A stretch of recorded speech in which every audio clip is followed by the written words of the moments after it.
താരസംഘടനയായ അമ്മയുടെ ad hoc committee WhatsApp ഗ്രൂപ്പിൽ നിന്നും പുറത്തുപോയെന്ന വാർത്ത നിഷേധിക്കുകയാണ് നടൻ ജഗദീഷ്. അമ്മ എക്സിക്യൂട്ടീവ് കമ്മിറ്റിയുടെ വാട്സപ്പ് ഗ്രൂപ്പിൽ നിന്നാണ് താൻ ഒഴിവായത്. അവിടെ നിന്നും നേരത്തെ തന്നെ താൻ ഒഴിവായിരുന്നുവെന്നും ജഗദീഷ് പറയുന്നു. താൽക്കാലിക കമ്മിറ്റിയുടെ പ്രവർത്തനങ്ങളിലെ അതൃപ്തി മൂലമാണ് പുറത്തേക്ക് പോയതെന്ന വാദവും ജഗദീഷ് തള്ളിക്കളഞ്ഞു. അഡ്ഹോക് കമ്മിറ്റി ഇതുവരെയും വാട്സപ്പ് ഗ്രൂപ്പ് രൂപീകരിച്ചിട്ടില്ല. രൂപീകരിച്ചാൽ താൻ തീർച്ചയായും അതിൻ്റെ ഭാഗമാവുമെന്നും അദ്ദേഹം പറയുന്നു. പ്രശ്നങ്ങൾ ഒന്നുമില്ല, ഞാൻ ഇല്ലെന്ന് മാത്രമേ ഉള്ളൂ. പഴയ ഗ്രൂപ്പ് ആയതിനാലാണ് ലെഫ്റ്റ് ആയത് എന്നാണ് ഇക്കാര്യത്തിൽ താരത്തിൻ്റെ പ്രതികരണം വന്നത്.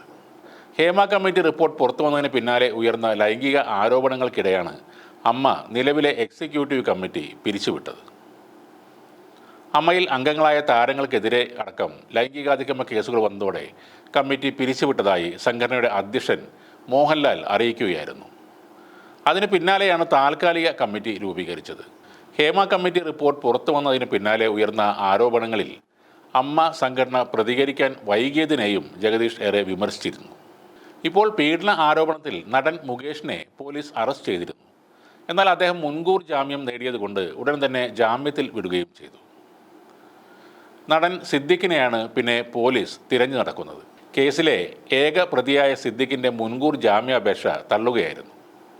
2017 നടിയെ ആക്രമിച്ച കേസിൽ 8ാം പ്രതി ദിലീപിന് വേണ്ടി ഹാജരായ ഹൈക്കോടതിയിലെ മുതിർന്ന അഭിഭാഷകൻ ബി രാമൻപിള്ളയുടെ നേതൃത്വത്തിലുള്ള അഭിഭാഷക സംഘമാണ് സിദ്ദിഖിന് വേണ്ടിയും ഇപ്പോൾ കോടതിയിൽ ഹാജരായത്.